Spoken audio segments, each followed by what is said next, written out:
It was a dramatic moment in a tough trial. Of course, those are the tears of the killer. The killing itself not in doubt. The legal question is whether... What the tears. Fucking dick. The tears of the killer. This guy is such a fucking dick. The prosecution still got to go forward and cross-examine this murder defendant, presenting hard facts like how before any supposed claimed threat materialized... See Like the finger quotes? Yeah.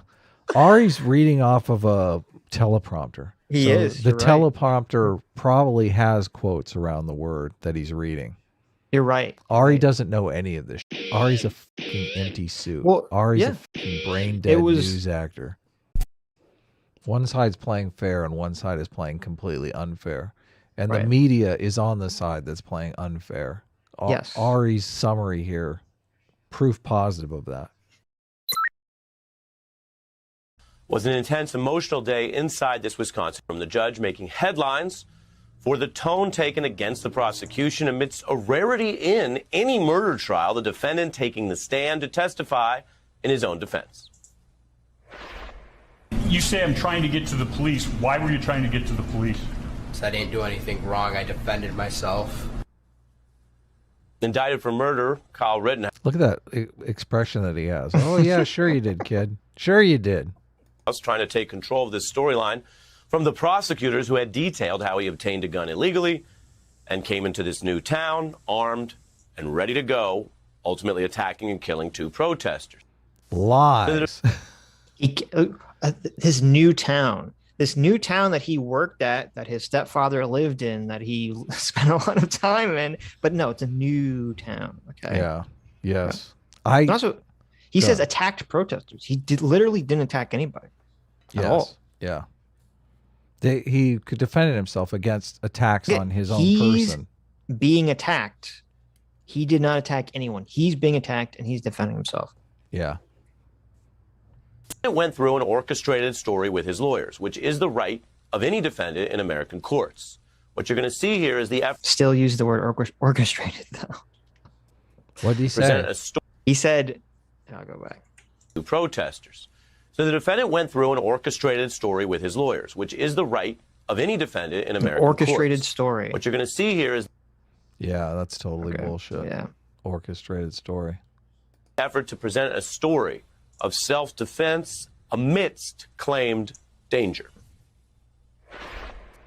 During the evening, was there any friction between your group and protesters / rioters? No. The only type of stuff that happened was the person that attacked me first threatened to kill me twice. Okay. And the person who threatened to kill you, we now know is Mr. Rosenbaum, correct? Yes. Rittenhouse ultimately broke down on the stand in dealing with the key moments, crying as he recounted what he says happened. There were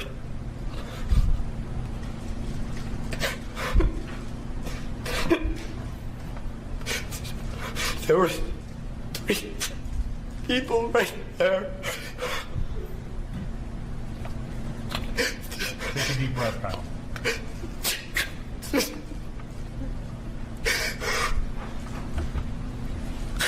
That's what I...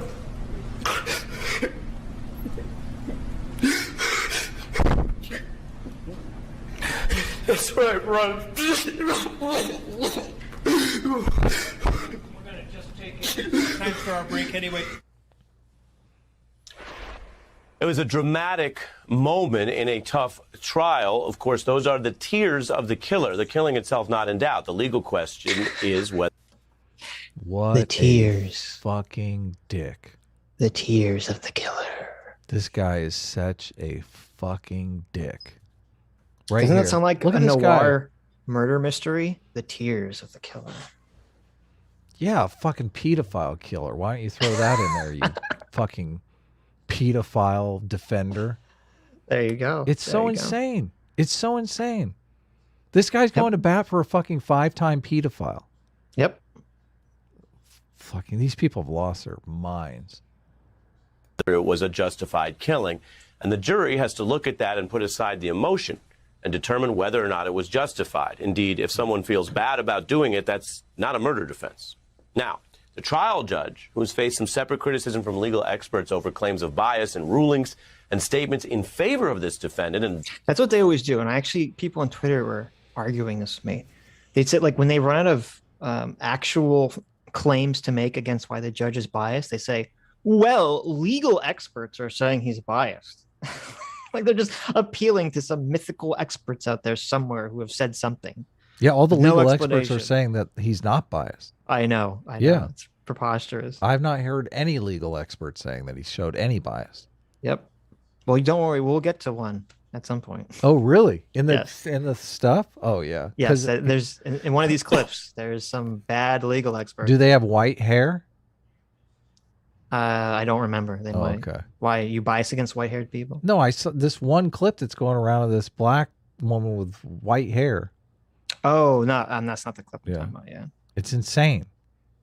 Basically against the prosecutors, then did something else today, tearing into the prosecutor over what might have been a routine decision about evidence. I say routine because there are many twists and turns about what evidence goes into a trial, especially a complex murder trial. The jury was not in the room for this, so this really shouldn't affect them at all, but it was quite an exchange.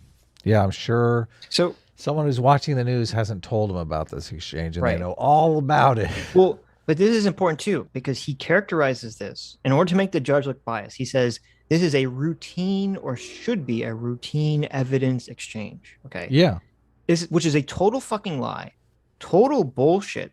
And even the Joe Scarborough people, all the lawyers they come on are like, this is a pretty big fuck up. Most of the legal experts I found in all these clips, even if they try to play up that the judge is acting too loud or playing up, they all generally agree that this was a huge fuck up, an intentional fuck up on the prosecution's side. Right. So for him to say that this is a routine thing is a total fucking lie.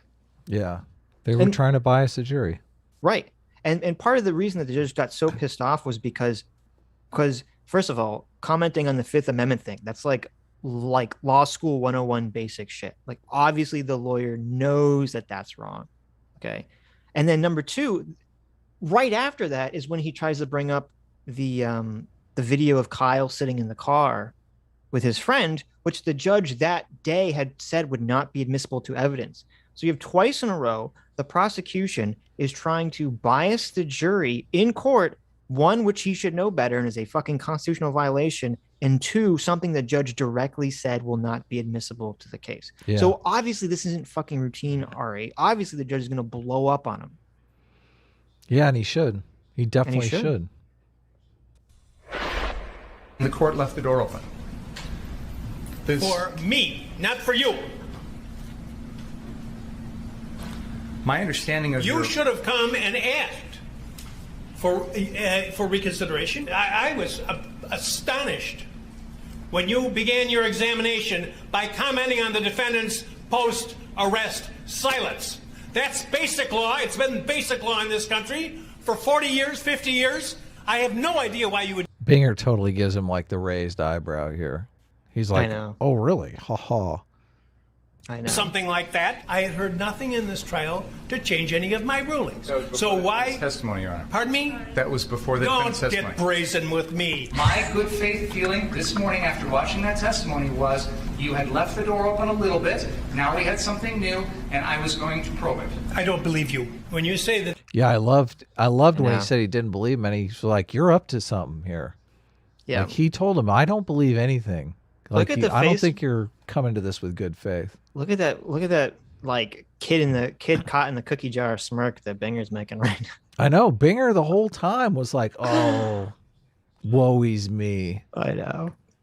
You were acting in faith. There's so much power politics going on in this small town. I don't even know the population of Kenosha. I don't know what it is, but it's like this has small town written all over it. Right. Good faith, I don't believe that, okay?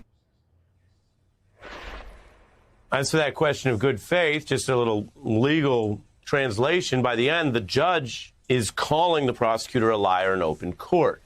Now, by the standard of traditional decorum, that's a big deal, especially since many courts give deference to prosecutors. Ari doesn't understand that attorneys are paid to lie. Like, what the fuck, dude? Right, right.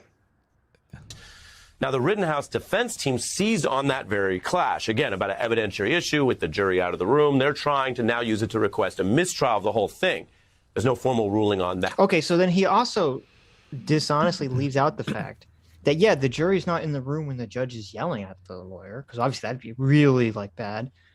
But the reason the judge is yelling at him is because the state tried to introduce evidence while the jury was listening. Yeah. And we just heard from the other guy who was saying oftentimes the lawyers will try to admit things they know the judge will throw out just because they know that in the juror's mind, once the bell is rung, it cannot be unrung. So they don't care. They'll take the tongue lashing from the judge in order to get that into the case.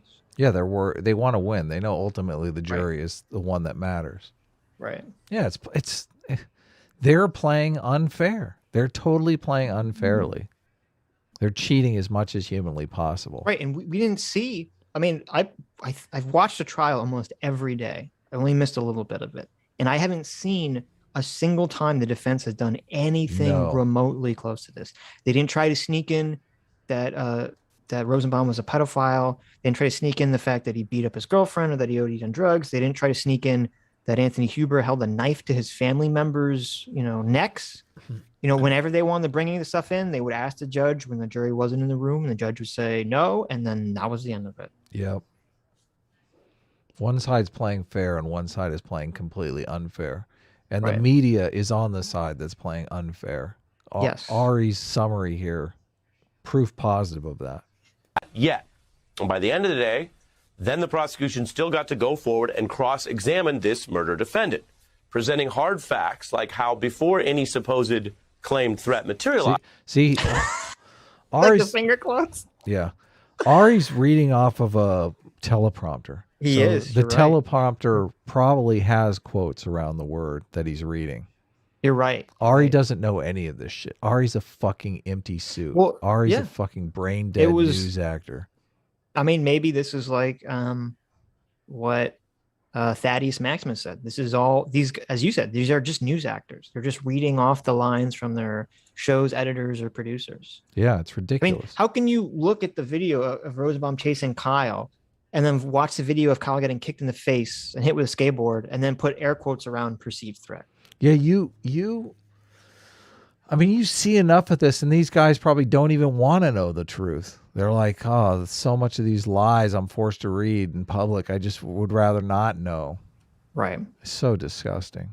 This clash, again, about an evidentiary issue with the jury out of the room. They're trying to now use it to request a mistrial of the whole thing. There's no formal ruling on that yet. And by the end of the day, then the prosecution still got to go forward and cross-examine this murder defendant, presenting hard facts like how before any supposed claimed threat materialized, this defendant, again, think about how it all started. This defendant, with the illegally obtained gun, showed up with 30 rounds of ammunition and an aggressive assault rifle. Oh my God. So evidently he shot 60 rounds, even though he showed up with only 30. Oh, these people. He had put a lot of points into bullet efficiency, so every shot counts as 2, or every bullet counts as 2 shots. This is so insane. And not only that, so the defense comes up, like or the prosecution comes up, and the prosecution is introducing hard facts. These are hard facts that the prosecution has. Yeah. This isn't an orchestrated narrative like the defense has cooked up here. How fucking biased is this shit? Well, let's look at the hard facts that Ari mentioned. He crossed state lines. Yeah. Okay.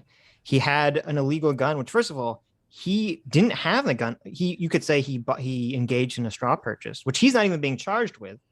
So actually, that's not even him. That's Dominic Black possibly did something illegal. As we talked about, it seems like he can carry that gun legally in that state. Okay. Yeah. So the only other, quote, hard facts that Ari can cite is that he had an aggressive looking gun. if his dad bought the gun and gave it to him as a gift, I don't even think bought the gun. I know, but that's what makes it a straw purchase. He bought a gun for somebody else. But I think if his dad bought the gun and bought it as a gift and just gave it to his kid, I don't even think it would be a straw purchase. No, it would it? I think it still would. Well, I don't know, actually, and I don't even think, and I'll be, according to Dominic's testimony, I don't think he's going to get hit with the charge either, because if he said, "I bought the gun and I kept it in my house," right, and Kyle only used it under my supervision, which he's allowed to under the law, and I wasn't going to give it to him till he was 18, I don't see how that could even be a straw purchase either. Yeah, that doesn't sound like a straw purchase at all. Yeah, he's trying to get around that charge. Yeah, so I think he's going to totally beat that charge too. This is disgusting. And it's funny because he so brings bad. up like he came into Kenosha with 30 bullets, which actually that shows that Kyle wasn't looking to shoot anyone, because what that means is the only bullets Kyle had was the ones in his magazine. He didn't have any extra ammunition on him whatsoever. Right. Yeah. When you decided to bring your AR-15 loaded with 30 rounds down to the 63rd Street car source location, what did you think you needed protection against? I didn't really think I was going to have to protect myself. You told us just now you brought it along for protection. I did, but I didn't think I was going to need to protect myself. You brought it along for protection, but you didn't think you needed protection? He's like that dishonest, like, weasel twist. That's not what he said. That was a total Kathy Newman. He's Kathy Newman the fuck out of Kyle. Yeah. That's the whole idea of deterrent. It wasn't made clear at all because of the Binger's ops, I think that was the testimony.